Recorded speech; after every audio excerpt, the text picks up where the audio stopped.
നമ്മുടെ നാടിന്റെ സംസ്കാരവും ആഘോഷവുമെല്ലാം നമ്മുടെ കുട്ടികളിലൂടെ വരും തലമുറയിലേക്ക് കൈമാറ്റപ്പെടുക എന്നത് നമുക്ക് ചെയ്യാൻ കഴിയുന്ന വലിയ കാര്യമാണല്ലേ. തെക്കിന്റെ പൂരം പോലെയല്ല വടക്കിന്റെ പൂരം. ഇവിടെ പൂരം എന്നത് വസന്തോത്സവമാണ്. മഹാദേവന്റെ തൃക്കണ്ണിൽ നിന്ന് വന്ന അഗ്നിയിൽ കാമദേവൻ ചാമ്പലാവുകയും പ്രജനനം എന്ന ജീവധർമ്മം ഇല്ലാതാവുകയും മരങ്ങൾ പോലും പൂക്കാതെയും കായ്ക്കാതെയും ആയപ്പോൾ മഹാവിഷ്ണുവിന്റെ നിർദ്ദേശപ്രകാരം മീനമാസത്തിലെ കാർത്തിക നാൾ തൊട്ട് പൂരം നാൾ വരെ കന്യകമാർ വ്രതം നോറ്റ് കാമദേവന്റെ പ്രതിമ നിർമ്മിച്ച് പൂക്കൾ കൊണ്ട് അലങ്കരിച്ച് പുഷ്പാർച്ചന ചെയ്ത് മഹാവിഷ്ണുവിനെ പൂജിച്ചാൽ കാമൻ പുനർജനിക്കുമെന്ന് പറഞ്ഞത് പ്രകാരം 18 കന്യകമാർ കാമദേവന്റെ പ്രതിമ നിർമ്മിച്ച് പുഷ്പാർച്ചന ചെയ്തുവെന്നും പൂരം നാളിൽ ശ്രീകൃഷ്ണന്റെയും രുക്മിണിയുടെയും മകനായി കാമൻ പ്രദ്യുമ്നനായി പുനർജനിച്ചു എന്നുമാണ് വിശ്വാസം.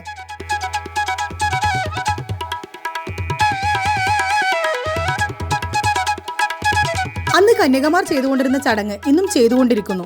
പൂരത്തിന്റെ പ്രധാന ചടങ്ങാണ് പൂവിടൽ. 9 ദിവസം നീണ്ടു നിൽക്കുന്ന ചടങ്ങാണിത്. മീനമാസത്തിലെ കാർത്തിക നാൾ തൊട്ട് പൂരനാൾ വരെ.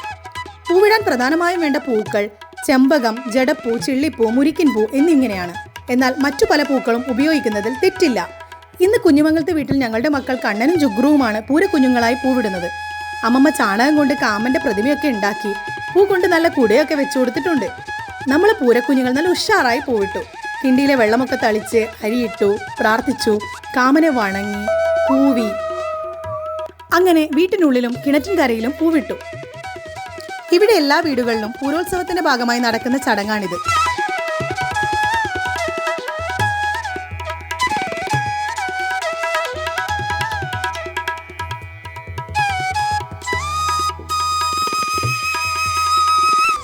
പൂരപ്പൂക്കളുടെ ഒരു പ്രത്യേക മണം വീട്ടിനുള്ളിൽ നിറയുമ്പോൾ കുട്ടിക്കാലത്തെ ഓർമ്മകളിലേക്ക് കൂട്ടിക്കൊണ്ടുപോയ പോലെ തോന്നുന്നു.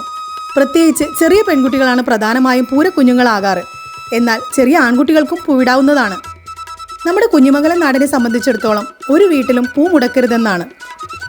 പൂരത്തിന്റെ അവസാന ദിവസത്തെ ചടങ്ങുകൾ വളരെ വ്യത്യസ്തമാണ്. വലിയ കാമന ഉണ്ടാക്കലും പറഞ്ഞയക്കലും അടചുടലും അങ്ങനെ കുറേ ഉണ്ട്. ആ വീഡിയോ പൂര ദിവസം നിങ്ങൾക്ക് ഞങ്ങളുടെ ചാനലിലൂടെ കാണാട്ടാ.